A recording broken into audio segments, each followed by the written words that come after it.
불교 강좌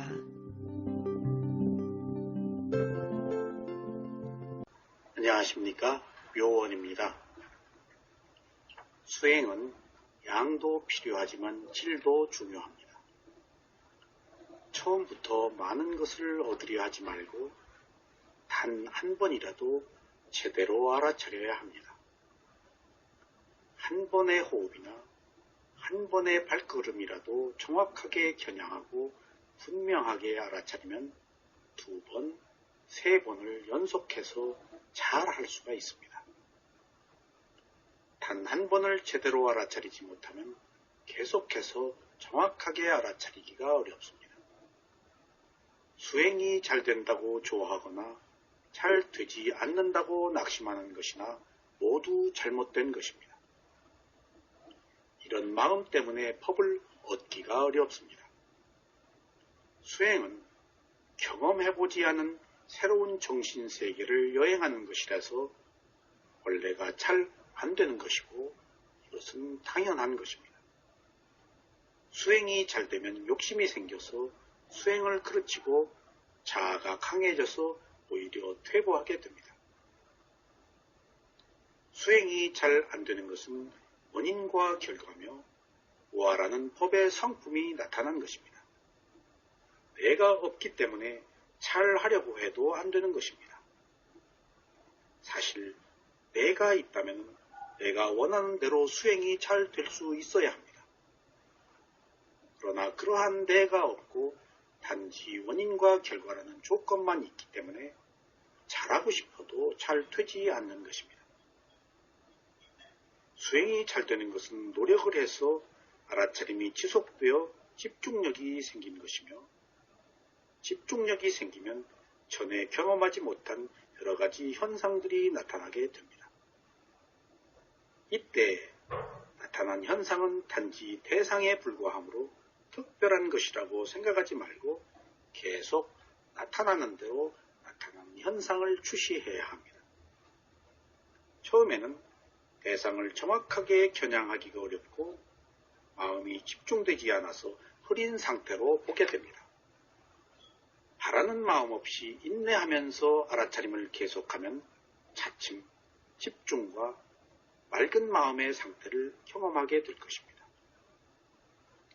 이런 과정이 반복되어야 비로소 여러분들이 원하는 지혜가 드러나게 될 것입니다. 오늘도 식을 원인으로 하여 정신과 물질이 일어나는 것에 관해서 말씀을 드리겠습니다. 정신과 물질이 생기는 태어남이라는 것은 크게 네 가지가 있습니다. 첫째는 모체의 자궁에서 태어나는 태생이 있습니다. 둘째는 알에서 태어나는 난생이 있습니다. 셋째는 습기가 있는 곳에서 태어나는 습생이 있습니다. 넷째는 완전히 성장한 육체를 가지고 부모가 없이 갑자기 자연 발생적으로 태어나는 화생이 있습니다. 이렇듯 태어남이란 네 가지 중에 하나로 태어납니다. 인간은 모체의 자궁에서 태어나는 태생입니다.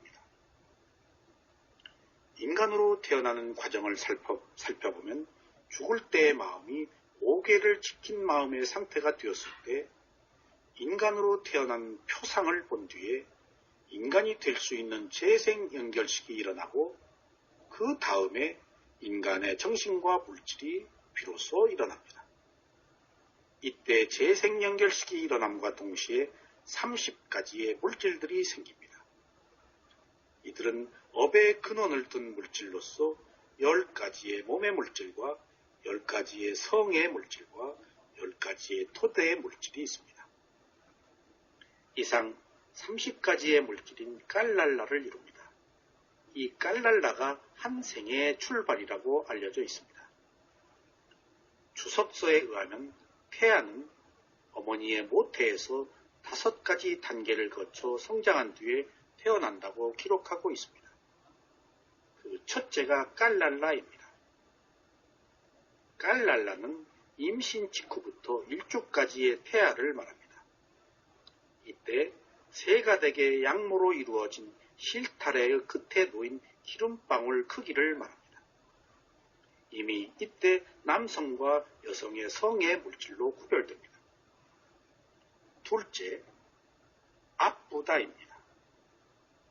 앞부다는 임신 2주에서 3주의 태아로 고기 씻은 물에 색깔을 띠고 있습니다.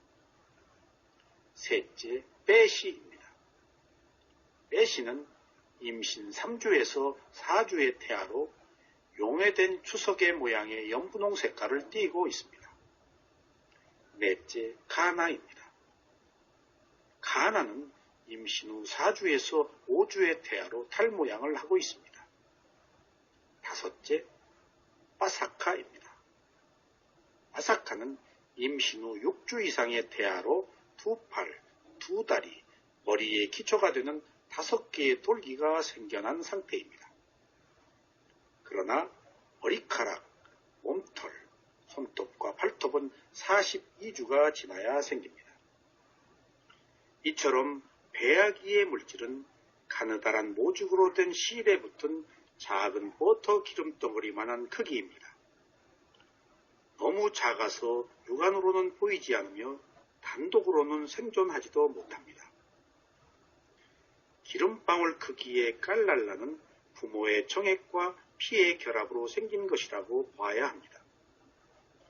이러한 견해를 인정하지 않는다면 어린이가 육체적으로 부모를 닮는 것을 설명하기가 어려울 것입니다. 경전에서도 육체는 4가지 근본 요소인 치, 수, 화풍과 부모의 정액의 산물이라고 설하고 있습니다. 그리고 3장은 잉태를 위해서는 부모의 성교, 오체의 월경, 태아가 되기 위한 적합한 것에 3가지 조건들이 필요하다고 말하고 있습니다. 그러므로 아치마 니카야의 대진경에 따르면 태아의 깔랄라는 부모의 정액과 피의 결합에 그 근원을 두고 있음이 분명합니다. 부모에게서 나온 정액과 피는 온도에서 생긴 물질입니다만 업에서 생긴 물질과 같은 것으로 보아도 좋습니다. 현대 의사들은 건강하지 못한 조직을 떼어내고 건강한 조직을 이식합니다.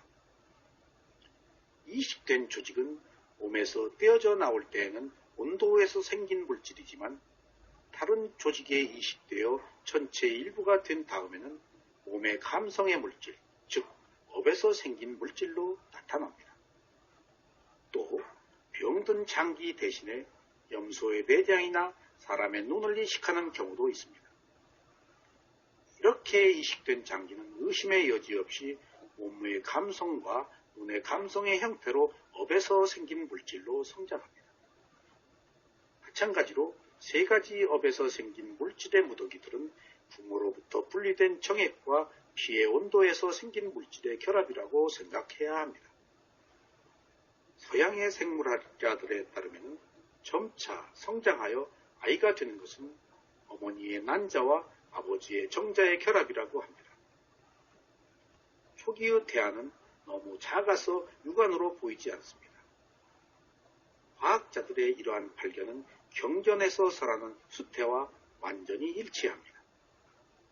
부처님께서는 현미경이나 다른 기구의 도움 없이 오직 지혜의 힘으로 부모의 정액과 피를 토대로 한 깔랄라로서의 이 3가지 깔락파, 즉 30가지의 물질로 어떻게 생명이 시작되었는지를 이미 아셨습니다.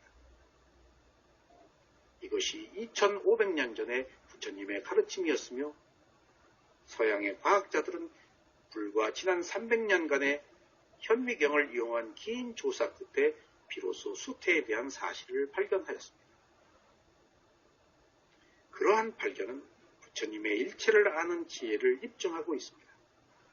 하지만 과학자들은 30가지 물질의 기원은 아직도 밝혀내지 못하고 있는데 이는 아마도 지극히 미세한 업에서 생긴 물질이 현미경을 이용한 조사를 허용하지 않기 때문일 것입니다. 수행자 여러분, 이미 2500년 전에 부처님께서는 아비담마 논장을 통해서 한 인간의 정신과 물질에 대한 완전한 분석을 하셨습니다. 이것은 거의 완전한 것이기 때문에 또 다른 말로는 과학적이라고도 합니다. 현대의학은 이미 2500년 전에 부처님께서 말씀하신 가르침의 일부의 부분은 일부에 한정한 것일 뿐입니다. 그러므로 과학 안에 종교가 있는 것이 아니고 부처님의 가르침이라는 종교 안에 일부분의 과학이 비로소 조금 수용되고 있다는 사실을 아셔야 되겠습니다. 특히 부처님께서는 마음을 분석하셨습니다. 이 마음은 과학으로 분석이 되지를 않습니다. 최근에는 이 정신에 대한 분석이 영원하지 않다는 사실이 일부의 학자들에 의해서 발견되기도 했지만 이 부처님은 2500년 전에 완벽한 가르침을 펴신 겁니다. 그래서 현재의 과학은 이미 2500년 전에 말한 부처님의 가르침의 한 부분에 불과하다는 사실을 또한 아셔야 되겠습니다. 이렇듯이 일주 후에 깔락바는 나쁘다가 되고 이것이 다시 일주 후에는 한 덩어리의 살로 변합니다. 다음 주에 이것은 가나로 단단해지고 5주가 되면 손과 발이 될 4개의 혹과 머리가 될 하나의 큰 혹을 가진 태어나는 오이로 성장합니다. 경전에서는 5주 뒤 태어의 성장에 대해 상세히 서술하고 있지 않지만 77 후에는 모체가 섭취한 자양분의 산물인 음식에서 생긴 물질과 함께 보고, 듣고, 냄새 맡고, 맛보고 4가지 감성의 물질이 나타난다고 쓰여 있습니다. 또한 태아에 손톱과 발톱 등이 있다고 쓰여 있습니다. 지금까지 인간으로 태어나는 태생에 대해서 말씀을 드렸습니다. 다음 둘째 번은 난생입니다. 알로 태어나는 모든 생명들이 바로 난생입니다.